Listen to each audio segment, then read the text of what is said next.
Il-Prim Ministru Robert Abela nfasizza l-Unjoni Ewropea għandha bżonn il-kontribut ta' Malta u l-Istati membri kollha biex tkun kompetittiva f'dak li għandu x'jaqsam mal-industrija tas-semikondutturi.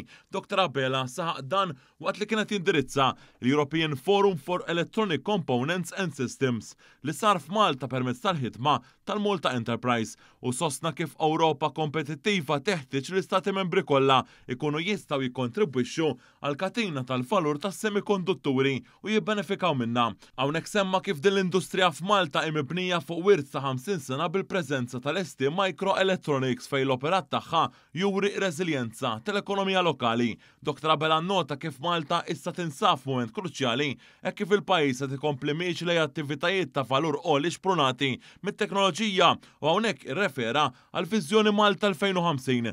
Intqal il-Gvern qed jifformula wkoll strateġija nazzjonali fuq dan il-qasam. Hawnhekk semma l-potenzjal dejjem jikber ta' pajjiżna biex iservi bħala ċentru Ewropew għal manifattura speċjalizzata tas semikondutturi fost oħrajn. Il-Ministru Silvio Xkembri wkoll ħasem fil-konferenza għalli madwar id-dinja is-semikondutturi saru essenzjali għall-ekonomiji tagħna u għall-ħajja tagħna ta' kuljum.